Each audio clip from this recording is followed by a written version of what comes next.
The game is, in fact, the same as it ever was.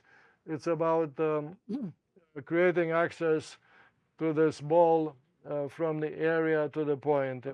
The flow of the ball is through channels.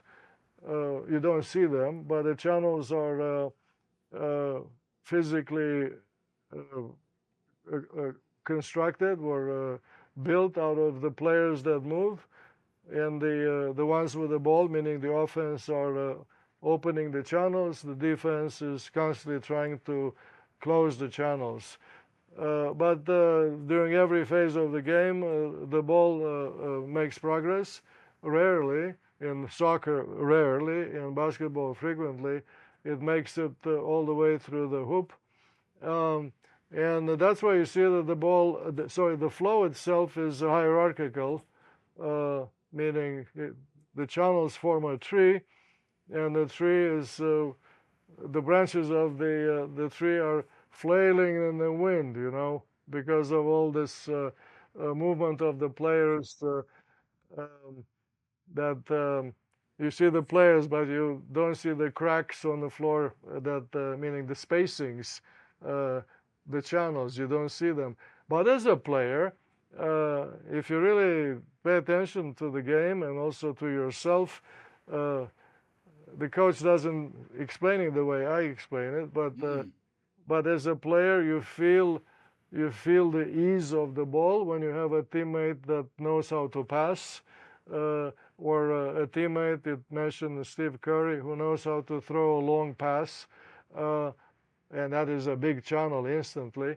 Um, and you feel freedom when you're the recipient of the ball on the counter attack, uh, and that's so. See, the language of access uh, comes 100% from sports. Yeah. Uh, especially the feeling of freedom, because if you are constantly on your back foot, you don't like it very much, you know. Yeah. Uh, And so that access and freedom.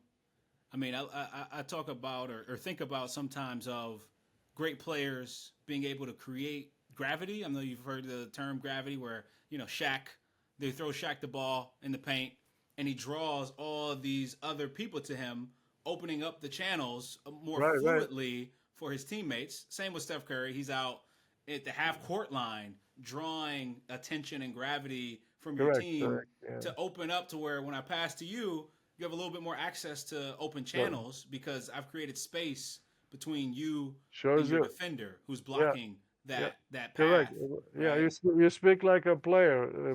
Yes, Well, I I did play totally. basketball. I didn't There box, you but I go. did play Yeah. basketball. Exactly. The good player is a lot more than a good scorer.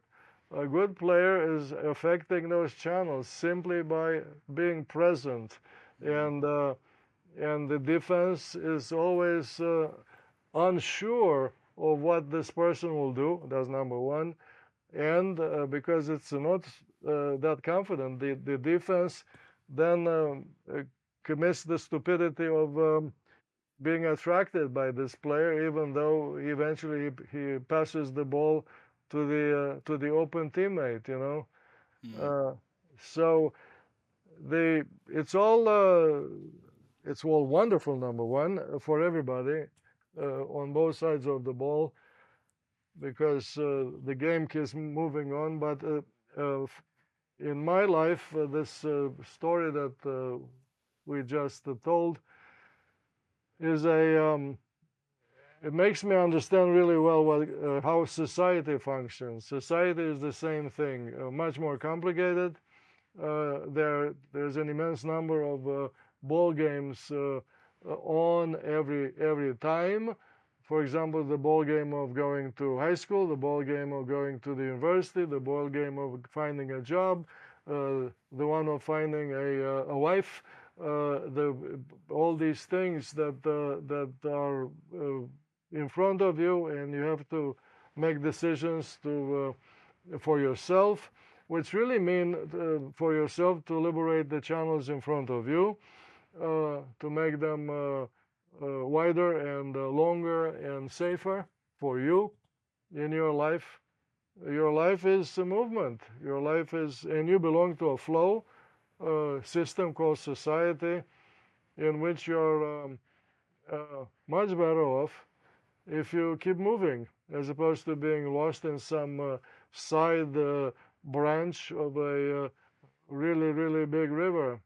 Mm. Uh, even that is not that bad. If you get lost in a side pocket, meaning a lake that used to be flowing, but now it is not flowing anymore, you'll die at the bottom of that silt, you know.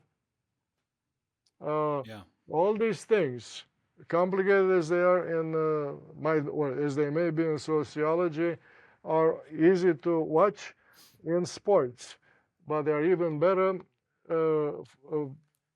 for the player to watch because the player actually feels freedom, feels Mm. opportunity. You bring up the word access. It speaks of the difference between the open door and the closed door. It's a it's a it's called dichotomy. It's like the difference between number one and number two at the optometrist. You know, Mm. Mm-hmm. uh, and uh, and yes, I prefer open door, no closed door. Yeah. Unless, of course, there's an enemy trying to come through the door, then I prefer the closed door, not the open door. Yes,